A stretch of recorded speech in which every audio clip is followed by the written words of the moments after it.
standing for our next song, One Big Family.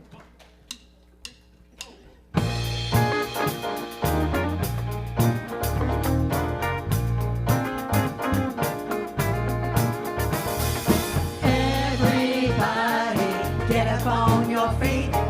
See the light in everybody you meet. Everybody, get up on your feet. See the light in everybody you meet. Let us be reminded of who we come to be. We are one, we are one big family. Hey, hey, yeah, yeah. Hey, hey, hey, yeah, yeah. Everybody, get up on your feet. See the light in everybody you meet. Everybody, get up on your feet. See the light in everybody you meet.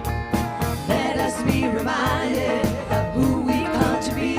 We are love, we are one big family. Hey, hey, yeah, yeah. Hey, hey, hey, yeah, yeah. Let's take some time to greet your neighbors around you.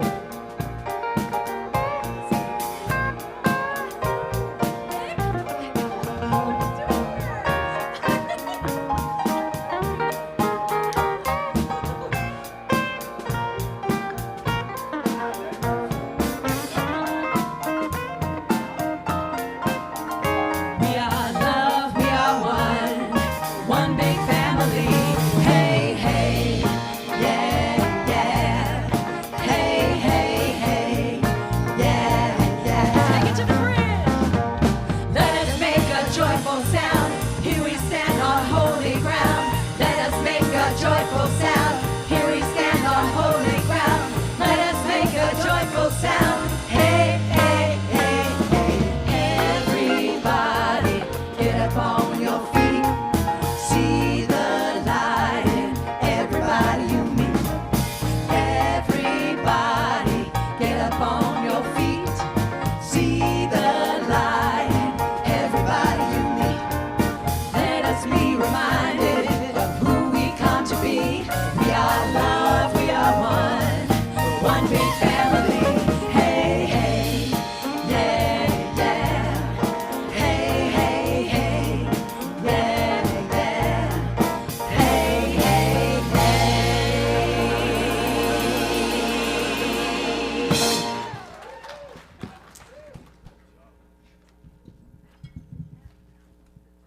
Good morning, beautiful center. I'm Reverend Carla Sharadas. Yeah, I am. And we just want to thank you for bringing into this atmosphere of love and worship the gift of your presence here this morning.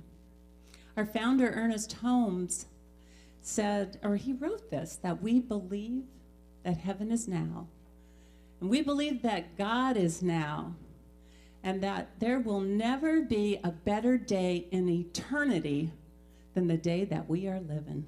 And isn't that the truth? If you're here for the very first time, we want to just tell you that we are a trans-denominational center. We believe that every walk of life all brings us and leads us to the one life, and we're absolutely delighted that you're here this morning. So let's get started.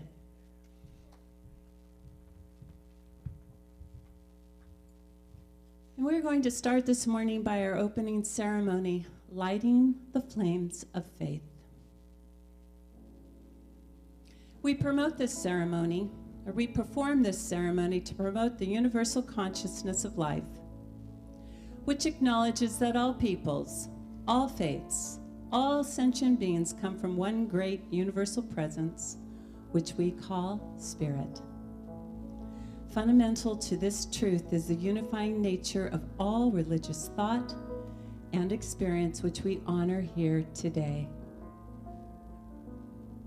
We light the candle for the Tao, honoring the universal path of harmony and equilibrium, the natural way. We light the candle for the shamanic traditions, honoring the beliefs and practices of all indigenous peoples, the way of primal spirituality. We light the candle for Hinduism, honoring the path of knowledge, action, and devotion. We light the candle for Judaism, honoring the ethical path of living by sacred law. We light the candle for all forms of Buddhism, honoring the Four Noble Truths and the path of compassion. We light the candle for all forms of Christianity, honoring the Christ consciousness as the path of love.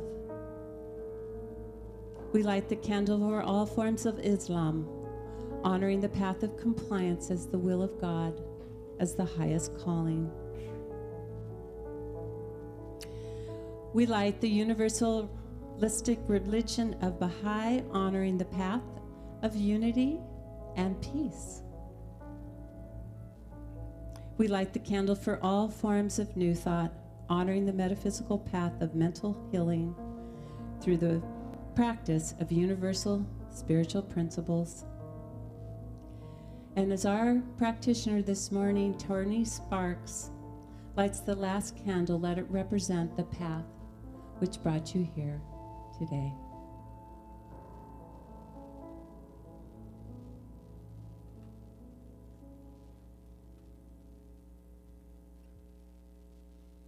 And we'll be anchoring the service in 2 minutes of silence.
Let us go into prayer.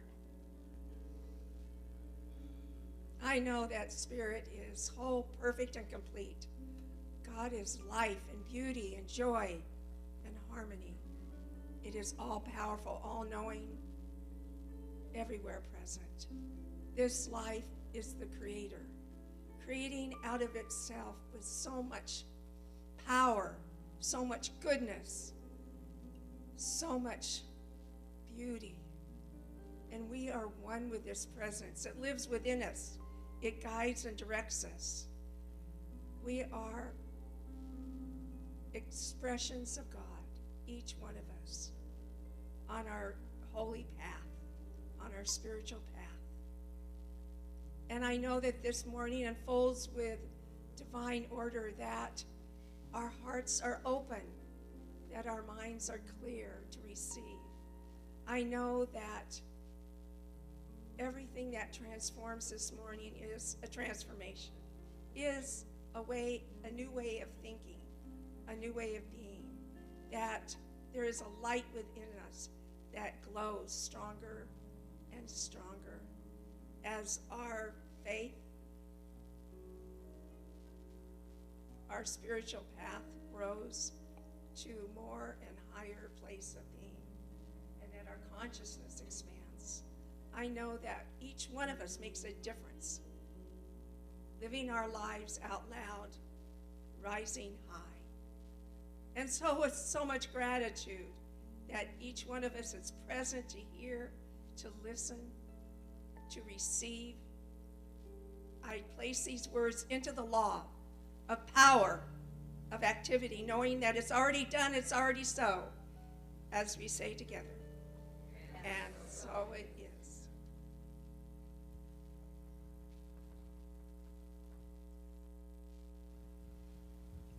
Oops, sorry. And now let's read a portion of our global vision mindfully. We see a world that works for all, where humanity awakens to spiritual magnificence, where forgiveness is the norm, where resources are valued, cared for, and shared, and where there is peace, harmony, and justice for all. And today's affirmation to be read mindfully: I expand beyond my comfort zone and trust the universe to support me. And so it is.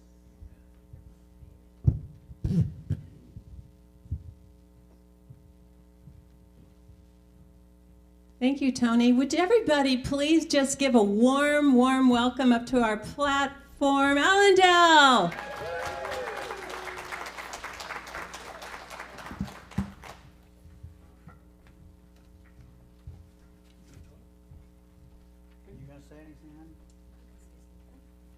Here's a song.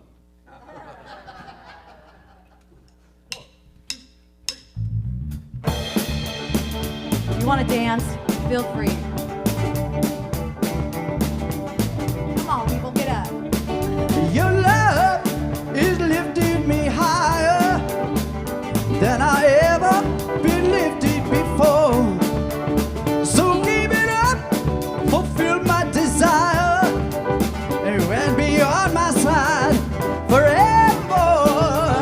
You know your love keeps on lifting me higher, higher and higher. I see your love keeps on lifting me higher and higher.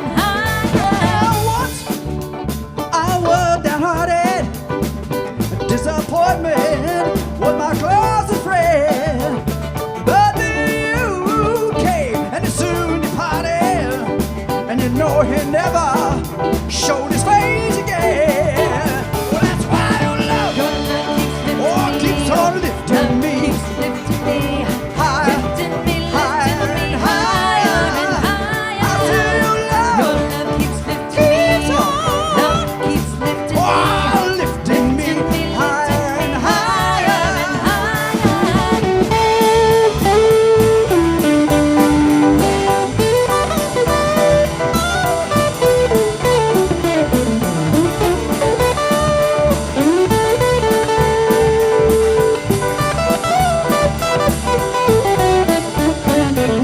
Well, I'm so glad I finally found you, God Almighty, God of light.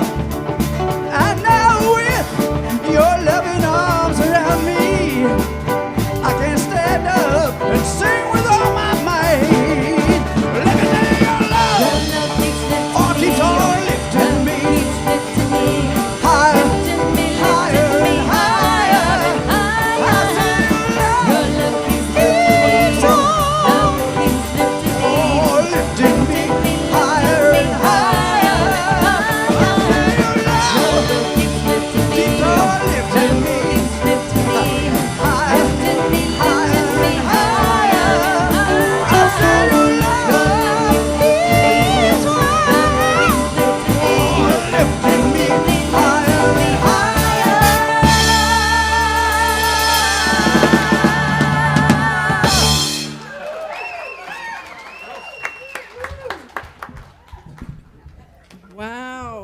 Thank you so much.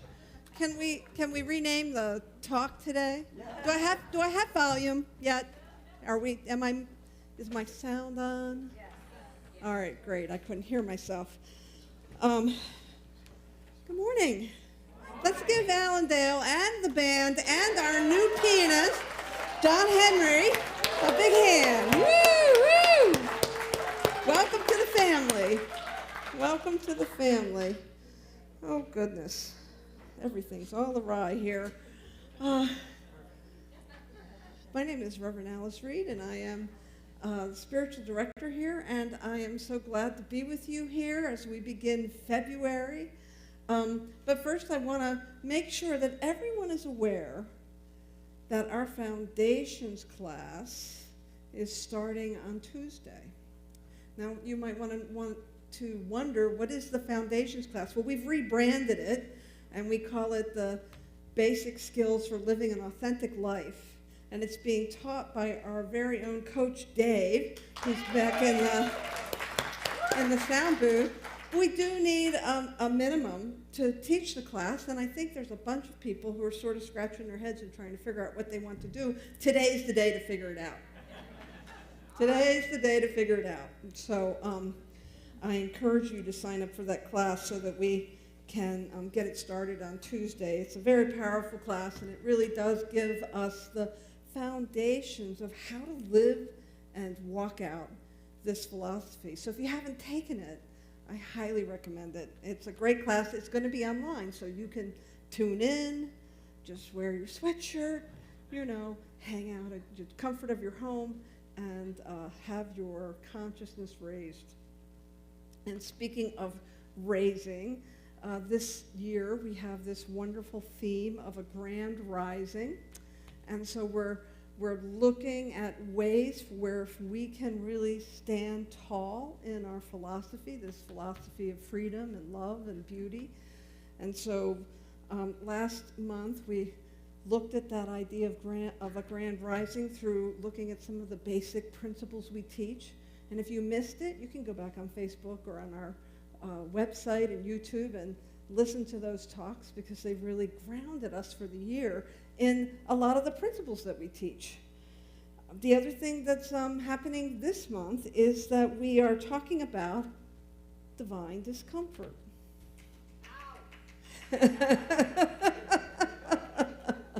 Oh, cute, very cute. Divine discomfort, what? It's also Black History Month, and so we're going to be, we've got some wonderful plans in store for you this month, believe it or not, despite the title of the theme that might not be too appetizing at first glance. So this is how the month is going to go. For the next 2 weeks, today and next Sunday, I'm going to explore divine discomfort and what's in it for you and what's in it for the world when we really lean into divine discomfort. Then on the third Sunday, our beloved Reverend Arpad will join us, and he will put his own delightful and authentic spin on the topic of pain pushes and passion pulls. And then on the fourth Sunday, we're going to have a panel of ministers up here rather than just one speaker, and we're going to answer your questions and hear your comments. And so your chore or your homework this month is to, as things come up for you, write down your questions and your comments. Start collecting those. And in that last week before the last Sunday, we'll be receiving your questions, your comments, your inquiries, and we'll try to address them for you. So I think it's going to be a really good month. Today we're talking about lessons in uncomfortability. And I want to start by addressing the Science of Mind magazine. Who's been looking at the Science of Mind magazine this month? It's a little different, isn't it? Yeah. Yeah, it's a lot different. We are blessed to have one of our elders and wonderful ministers, the Reverend Dr. Andriette Earle, wrote the guides this month. And what I can tell you about Dr. Andriette is that she leads a beautiful community up in Oakland called the Heart and Soul Center for Spiritual Living. And she's also been a wonderful leader and mentor to many Black individuals who have really come to this philosophy and have sought it as, I'll call it a theology of freedom for them. And so she's sharing with us in these daily guides her perspective on the Black experience. And so I want to encourage you to look at the guide, to read this. It may not be the normal fare, that spiritual fare that you sit down with when you start your day and you want to create a spiritual practice.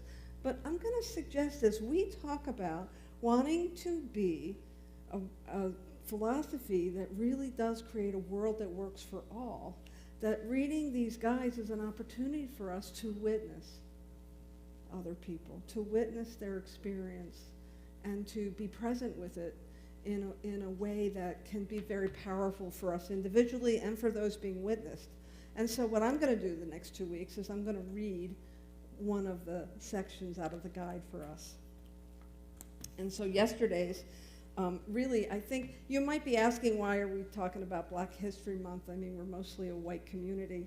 I really think that there's some power in having more compassion and understanding and witnessing someone else's experience.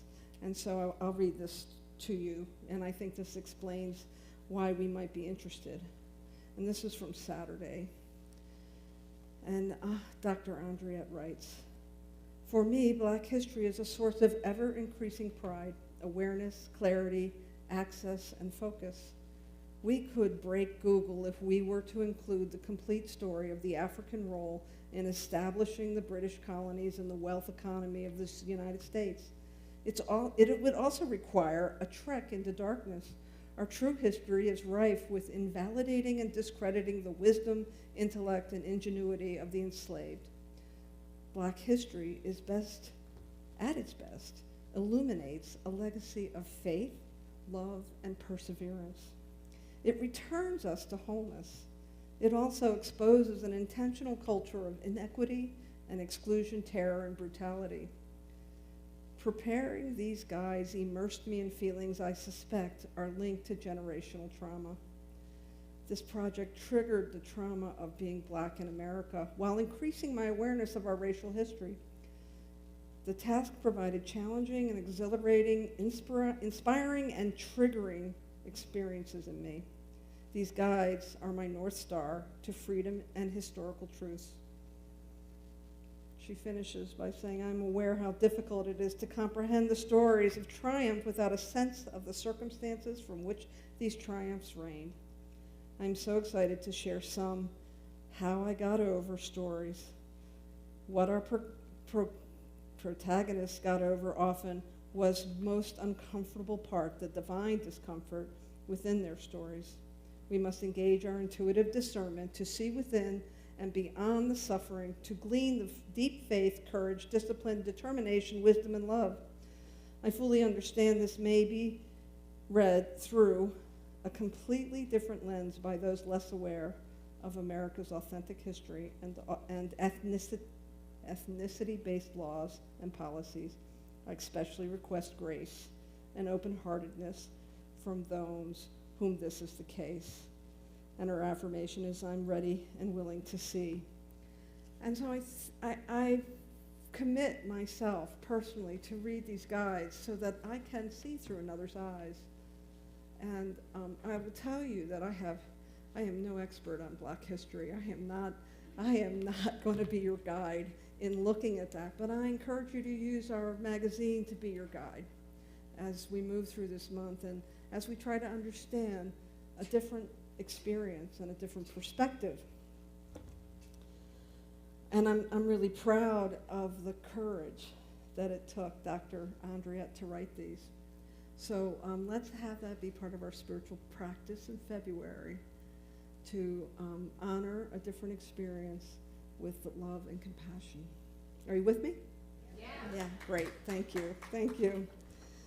So when you may not be aware of this, but we have an ecclesiastical team We meet once a month, and we look at the themes, and we personalize them for our community. We explore them, we ask questions of each other, we share our insights.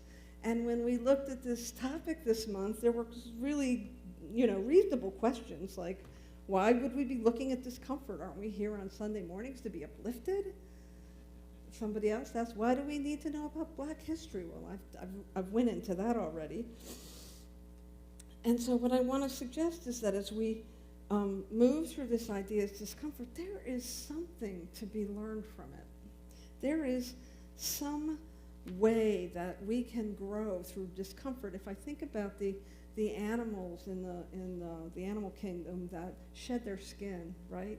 There has to be some kind of discomfort in order for them to grow, in order for the snake to shed its skin, in order for the crab to let go of its shell so that it can grow a new shell.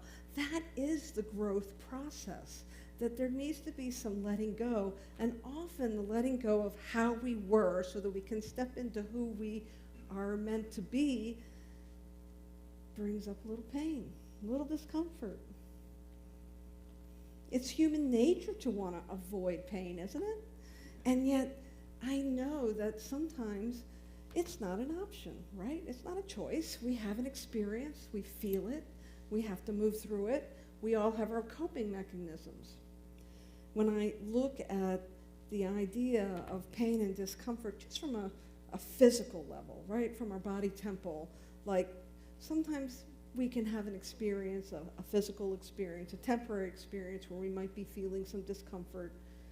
And if we ignore that discomfort and it continues until it gets worse, and then we find ourselves needing more attention than we originally would have needed if we had dealt with the discomfort in the beginning, well, that's the kind of thing I'm talking about here. When we have these experiences of discomfort, it's an opportunity for us to lean in and to see what it is that wants to be teased out through us. Now, I have a little confession to make. Unfortunately, I'm of the variety that I wait till I'm in a lot of pain. And I have a feeling I'm not alone. The comfort zone is pretty cozy. and I like to maintain that. I like to stay in my comfort zone. And so sometimes I have to wait until the pain is great enough. There's a great quote. It goes like this: change happens when the pain of staying the same is greater than the pain of change. And we are living in a changing world, a world that is changing and evolving. We're moving through post-pandemic. What is the new normal, if there is going to be a new normal? Lots of people are trying to find their footing. And so this idea of divine discomfort offers us some wisdom for how to navigate change. Ernest Holmes, who's the founder of Science of Mind and the Centers for Spiritual Living, writes this about change. Nature will not let us stay in any one place too long. She will let us stay just long enough to gather the experience necessary to the unfolding and advancement of the soul. Nature demands the change in order that we may advance. So even Holmes, back in 1938, when he was writing the Science, much of it was actually written in 1926, but when all of this was coming forward for him and he was really developing this philosophy, even he knew that things would change. And I can bet your bottom dollar, if June was here, she could tell us just how much our movement has changed, even in the last 50 years. The Reverend Sonia Russell, who was helpful in writing our February outlines, says this about change. Change is uncomfortable, which means life can be uncomfortable. In Science of Mind, the discomfort of change highlights the importance of embracing conscious awareness. Positive, not wishful, but positive thinking that is based in principle and aligning our beliefs with the creative power of the universe. So we have this opportunity to investigate that which makes us uncomfortable. Now, I'm not suggesting that we wallow in our past and our pain. I'm just suggesting that when we have discomfort and pain, that it is a clue that something is ready to shift. I've had a feeling recently that my life is like I'm at one of those turning points. Do you all know what I'm talking about? Yeah. Right? We go along and you get this sense that things are going to change again. That, that other famous quote about change, like the only thing that doesn't change, the only thing that stays the same is change. We're always going through change. And so as we look at this, and we look at this philosophy that we teach, which at its heart, it really is a theology of liberation. It's a theology of freedom. Anyone who has practiced our philosophy, all right, I think I got the knot out of my tongue. Anyone who has practiced our philosophy for any period of time will tell you that when they practice the spiritual tools that we teach, on the other side of learning how to live a spiritual life, learning how to live spiritually, was freedom. Anybody have that experience? Want to raise your hand? And yeah. As we move through classes, as we work with practitioners, as we dive into the depth of our spiritual being, and we are equipped with wonderful tools that help us navigate that gray area between where we were and where we're going. Yeah, we have support here. We have classes that we teach. I'm going to give another plug to that foundations class. It talks about 10 spiritual principles and 10 spiritual practices to back them up. Like, it will equip you. It will equip you for what life dishes up. Sonia Russell says that when we are working with change, we should embrace the power of change. We should look at how we can embrace the change that's before us. We can look at how that change brings up limiting beliefs that might be time to let go of, and that change can also put us in a space where we can cultivate conscious awareness.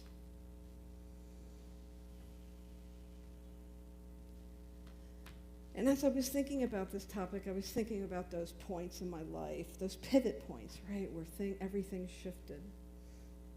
And I was remembering being at my very first Sacred Days conference. It was up in the beautiful mountains of Oregon, 45 minutes from the airport, very secluded area. And I was new to this particular modality of spiritual growth and learning. I had been in Science of Mind for a while, but I was ready for a shift. I had gone as far as I could with the tools I had been working with. And I was pretty excited about this retreat. And as we went through this retreat, the retreat leaders kept bringing up Jesus. And I was getting more and more agitated because I was a religious scientist. I didn't come here to learn about Jesus. I came here to learn about spiritual mind treatment and spiritual tools, and what the heck was this? And I remember there was one particular practice that we were going through, and we were to take 5 steps back and then, bring up something in our past and do some process with it. And then we were invited to take 5 steps forward. And I was sort of on the side of the room with the door in front of me. So I took 5 steps forward and I walked right out the door. And I remember talking to Mark Vieira, who was one of the spiritual supporters of the retreat leaders. And I'm like, I didn't come here to hear about all this Christ talk. What's going on? And Mark just looked at me and said, well, you can leave. I was waiting for some, reason to hang in there. I was waiting for him to really try to convince me. He's like, if this isn't your cup of tea, you can leave. And I remember being pissed off. I was like, I've got 3 more days of this. I'm 45 minutes from the airport. I don't have a car. Gosh, my flight doesn't leave for 3 days. What the heck is going on? And I was walking down the stairs from my room to the evening session, and I had my hands on either, I'll never forget this, I had my hands on either side of the railing, and I was mad as hell, and I'm walking down the stairs, and I said, that's right, I'm just gonna hang in here and let Jesus let me down again.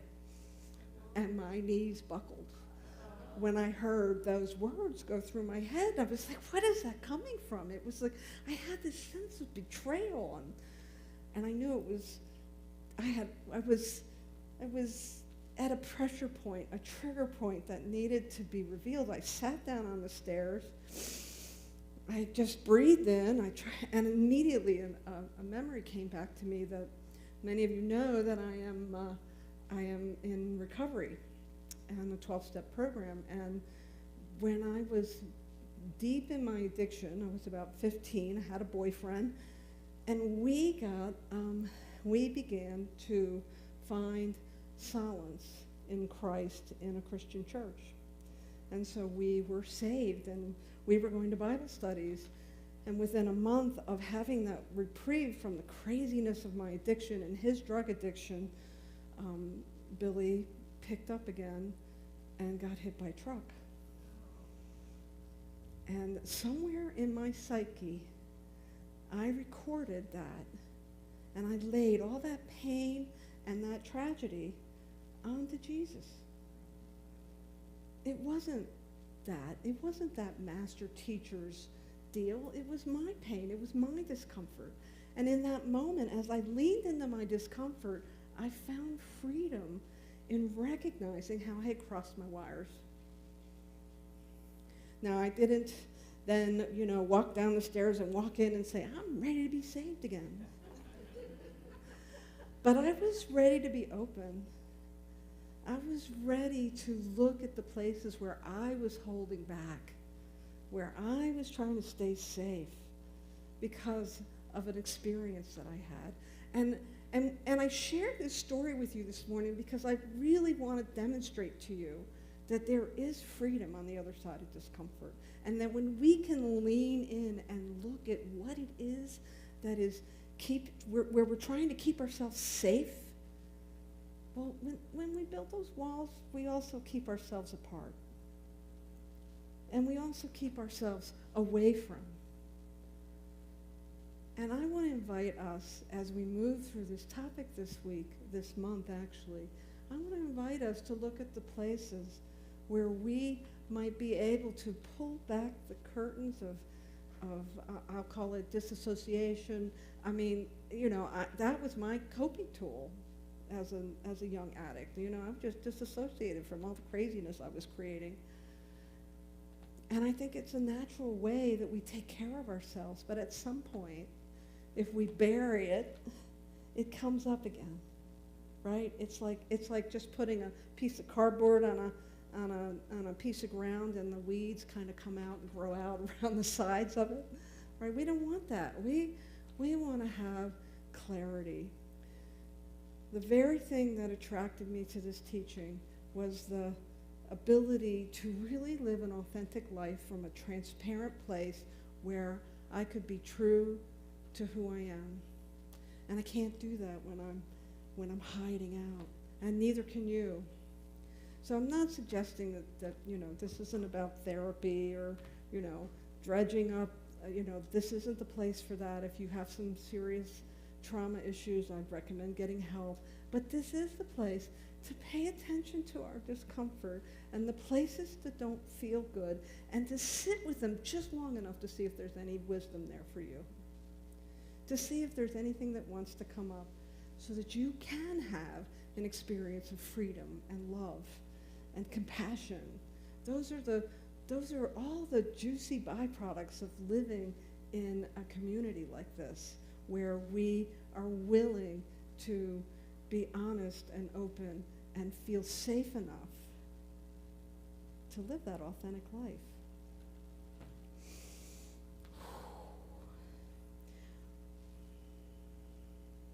Learning to be with our discomfort is really just having a willingness to not only be comfortable with our discomfort, but that we can have enough compassion to be with someone else's discomfort. And so as we move through this month with these guides, it's an invitation, what if all of us have just enough compassion to be with our black brothers and sisters in this movement, to see them so that they can step through and really own their own freedom. What a gift we can give each other. And that's what this teaching and this philosophy and the movement of Centers for Spiritual Living is all about. We are about spiritual maturity. We have an opportunity to grow this teaching and philosophy up to a philosophy that really does create a world that works for all. Quite an assignment, don't you think? Are you feeling a little uncomfortable? Hopefully, we have found a little comfort in the discomfort this morning so that we can see the riches that can be gleaned. I mean, everybody's different. You'll have your own little awakening, and it'll be beautiful, and we're here to support you with that. And so my invitation this week is to be present with your discomfort, your conflict, the places that don't feel good.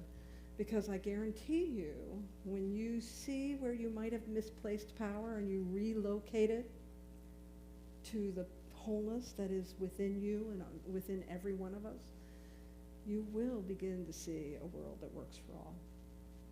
Thank you very much.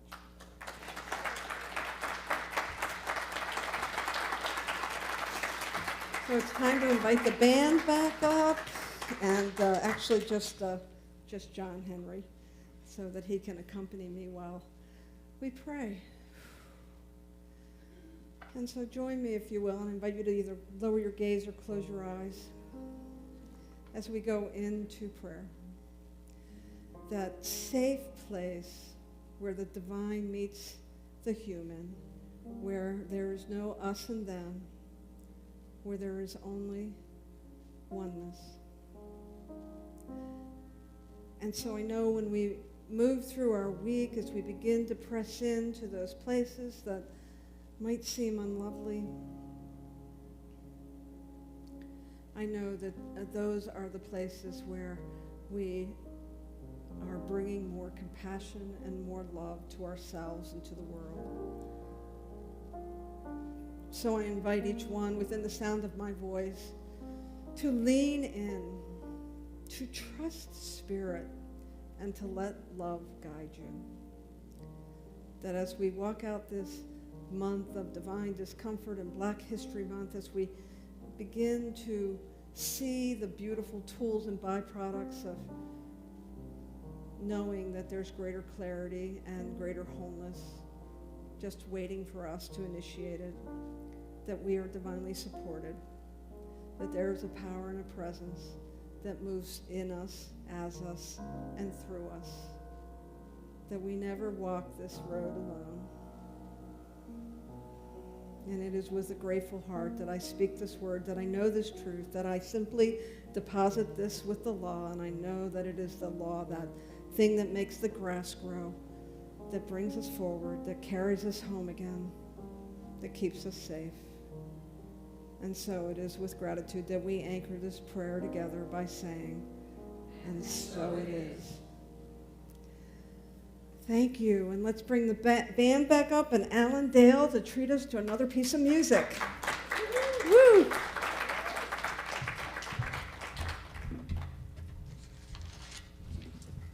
So the topic of lessons in uncomfortability, we didn't really have a song for that. So Rick sat down on Monday and wrote one. His brilliant and talented self, it just flowed through. It's actually God flowing through him. And he said, well, what kind of harmonies do you want to do? I said, you know what? It's perfect just the way it is. So here's Rick Dale. When I wrote this song, I was wearing my less than divine underwear. But I've changed.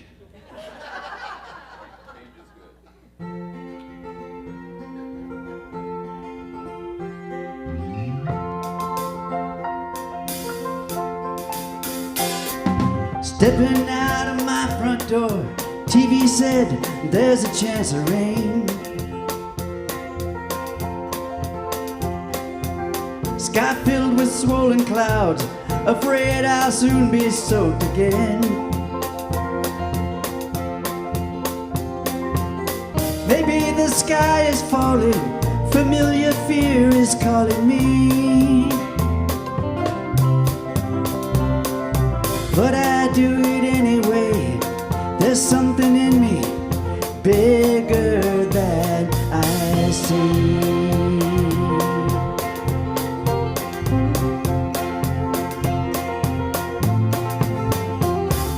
Walk into a crowded room and I don't recognize a soul.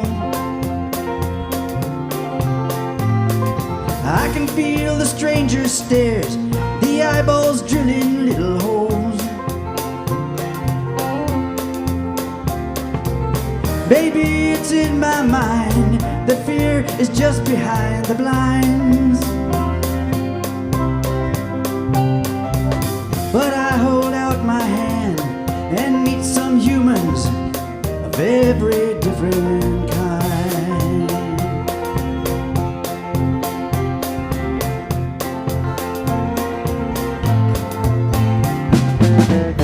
And if God is all there is, there's not a thing to be afraid of.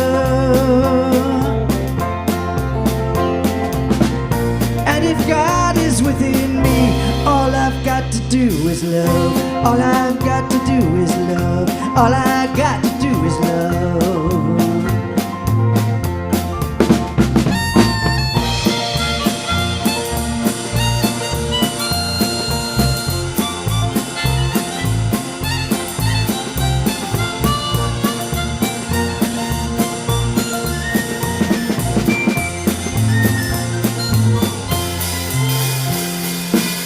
You're stepping through a door into an unfamiliar place.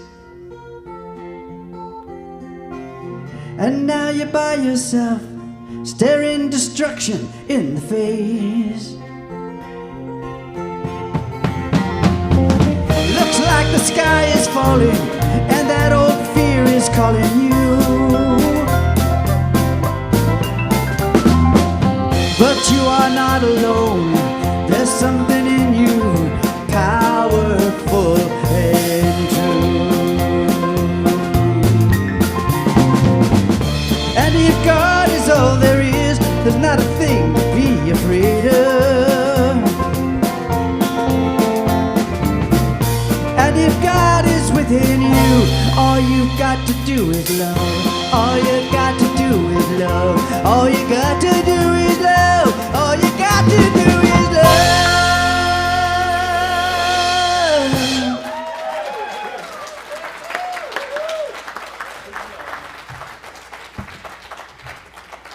And that, folks, is the brilliance of our very own Rick Dell. Let's give him another round of applause.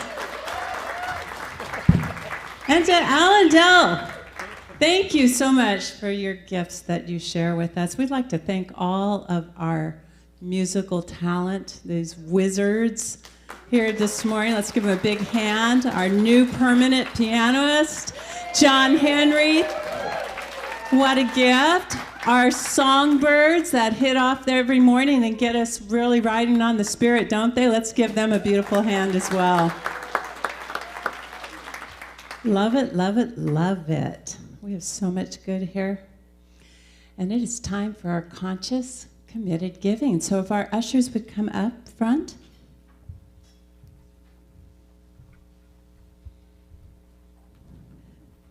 This is our time where we consciously give from a commitment within, that which spiritually feeds us, that which nourishes us. And I think that all of us would agree that Sunday really does anchor us into this truth of what feeds us on a very deep level.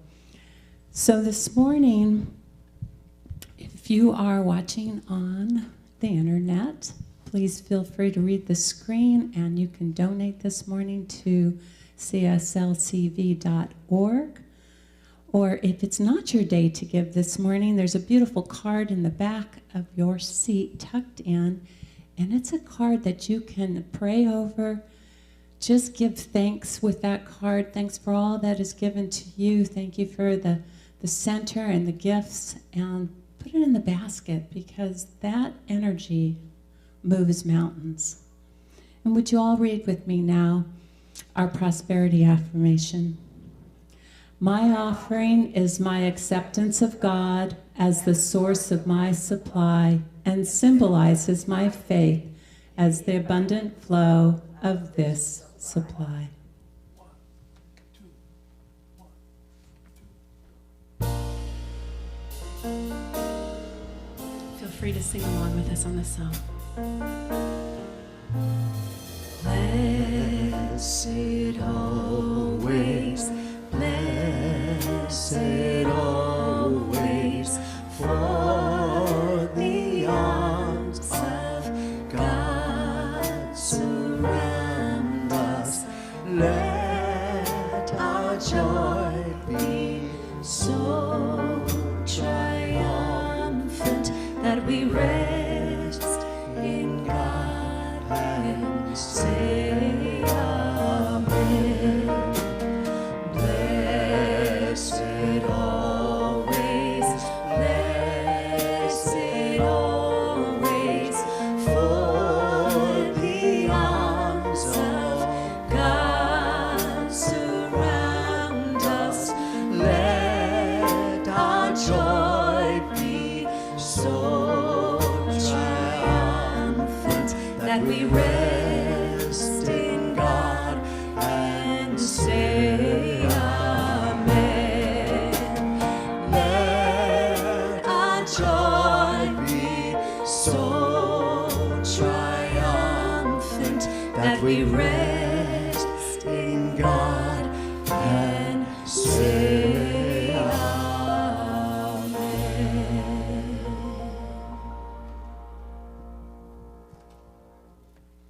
As we bless these offerings, let us know together that this is an abundant and magnificent life that we know to be all connected, understanding that our gifts go forward and returned multiplied. Thank you, ushers.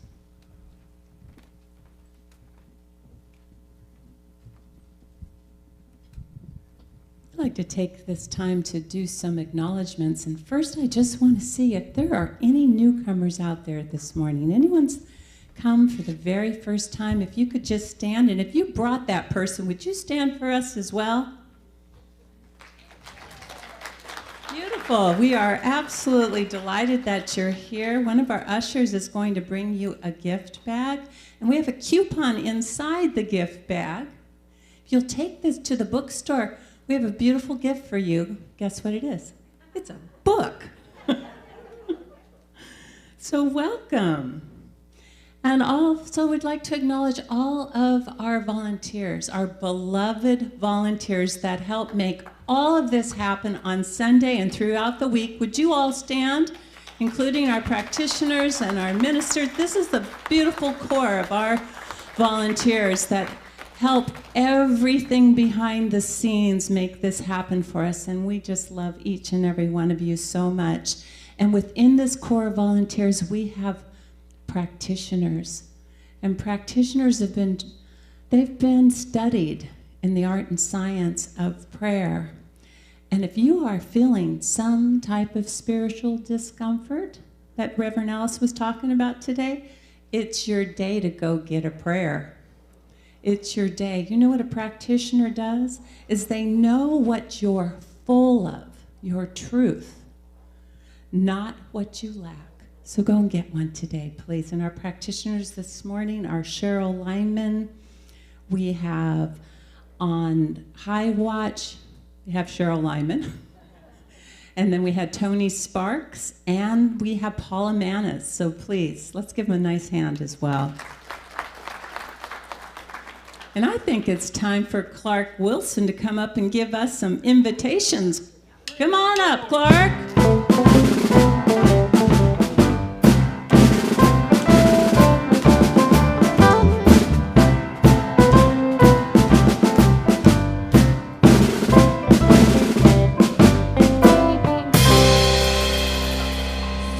me. You are invited to Conscious Connection today after the service, promptly at 11:50 in the room next to the youth room on the other side of our lobby, over there. Look for the signs directing you. You may have noticed a large blue barrel in the lobby marked Super Bowl Sunday, S-O-U-P-E-R, Super Bowl Sunday, get it? And probably wondered, what the heck is that all about? Well, one of our sisters, CSL communities, came up with the campaign, and we decided to embrace their idea. On Super Bowl Sunday, which is next week, we are collecting cans of soup, stew, chili, to donate to the local food bank at Family Assistance Ministries in San Clemente. So please donate to the Blue Barrel. Our executive suites upstairs has a few vacancies still. We are offering again $200 referral fee to anyone who sends us a lead on a new tenant who then signs a 1-year lease. Let's see if we can fill that place up, shall we? You're invited to join the adult Sunday school class from 12:30 to 2 p.m. today. Feel free next week to bring a brown bag lunch so you can eat it in there. Reverend Alice is showing a series of half-hour videos, one each week, on the topic of rescuing Jesus from fundamentalism. Ample time is given for discussion about the ideas heard on the video. The Zoom option is also available, and the technical kinks have been worked out, such as they were. Today is the last day to register online for the 10-week class with practitioner and coach Dave Friedman.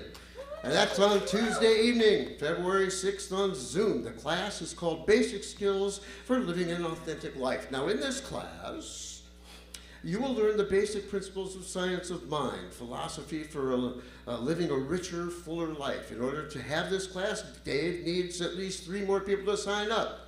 There are 3 people in this group who are going to sign up today. We are now accepting applications for 2 new members on the Board of Trustees. If interested in offering to serve the center in this way, ask Reverend Alice or Tony Sparks, if I can find my place again, for an application. The election of new board members takes place at the annual membership meeting on March 17th after the service. The application form is also available online through a link in the newsletter and on our website. Now here at CSLTV, we have several opportunities throughout the week to connect with like-minded people for mutual learning and fellowship. Now for more information about the various opportunities, pick up one of these colorful brochures in the lobby or go to the website at cslcv.org and see that very creative and informational video. And now let's all stand, or we don't have to stand quite yet, I don't think, but we do want to honor people who have a birthday this month. February birthdays. Please stand. Happy birthday. Happy birthday to you. Happy birthday to you. Happy birthday, happy birthday. Happy birthday to you. All right, now let's all stand and sing our closing song. 1, 2, 3. Right here, right now, I'm gonna make a brand new start. Right here, right now, I'm gonna make a change in my heart. Everything I need, I now receive, and it's done unto me as I believe. Right here, right now, is where I am. Right here, right now, I'm gonna make a brand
And so right here, right now, where I am, love lives. And so it is. So it is.